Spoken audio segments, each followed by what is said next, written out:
രണ്ടാം ലോക മഹായുദ്ധത്തിന് ശേഷം ലോകത്തെ നിലനിർത്തുന്ന ഒരു ത്രെഡ് അതെന്താണ് നമ്മൾ ഈ ഇൻ്റർനാഷണൽ ലോ എന്ന് പറയുന്നൊരു സംഗതി. ഇപ്പോൾ ഈ സംഭവത്തെ അപലപിച്ചിട്ടുള്ള എല്ലാ രാജ്യങ്ങളും അവരുടെ പ്രസ്താവനയിൽ ഉപയോഗിച്ചിട്ടുള്ള കോമൺ ആയിട്ടുള്ള ഒരു പ്രയോഗം ഇതാണ് വയലേഷൻ ഓഫ് ഇൻ്റർനാഷണൽ ലോ എന്ന് പറയുന്നത്.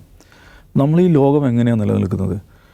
നമുക്ക് ഇൻ്റർനാഷണൽ ലോ എന്ന് പറയുന്ന സംഗതിയുണ്ട്, ജനേവ കൺവെൻഷനുണ്ട്, UN ഉണ്ട്, UN ചാർട്ടറുണ്ട്. ഇങ്ങനെ കുറേ സംഗതികളാണ് ലോകത്തെ കൊഹസീവായിട്ട് വലിയ കുഴപ്പത്തിലൊന്നും ചാടിക്കാതെ ഒന്നും രണ്ടും ലോക മഹായുദ്ധങ്ങൾ പോലെയുള്ള ഗുരുതരമായ സംഭവങ്ങളില്ലാതെ അരാജകത്വമില്ലാതെ ഈ ലോകത്തെ നിലനിർത്താൻ അതിനെ സാധ്യമാക്കുന്ന ത്രെഡുകളാണത്. അത് പൊട്ടിക്കൊണ്ടിരിക്കുകയാണ്. അത് ഗുരുതരമായ സ്വഭാവത്തിൽ അതിൻ്റെ പിരികൾ അയയുകയും പൊട്ടുകയും ചെയ്യുന്നുള്ളതിൻ്റെ ഏറ്റവും പ്രധാനപ്പെട്ട ഒരു സന്ദർഭമായിരുന്നു ഈ ഗസ ആക്രമണം എന്ന് പറയുന്നത്.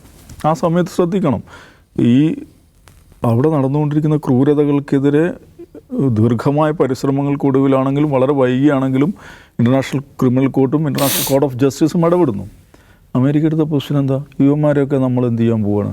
ഈ വിധി പറഞ്ഞ ജഡ്ജിമാരെ നമ്മൾ സാങ്ഷൻ ചെയ്യാൻ പോവുകയാണെന്ന് ഒന്ന് ആലോചിച്ച് നോക്കൂ.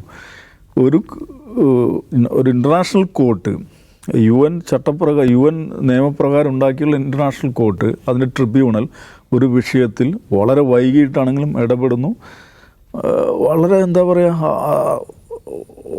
വളരെ മൃദുവായ ചില നടപടികൾ സ്വീകരിക്കുന്നു. ബാലൻസ്ഡ് ആണെന്ന് നെതന്യാഹുവിനെ ഇൻഡിക്റ്റ് ചെയ്യുമ്പോൾ തന്നെ ഇപ്പുറത്ത് ഇസ്മായിൽ ഹനിയെ ഇൻഡിക്റ്റ് ചെയ്യുന്നുണ്ട്, യഹ്യ സിൻവാറിനെ ഇൻഡിക്റ്റ് ചെയ്യുന്നുണ്ട്.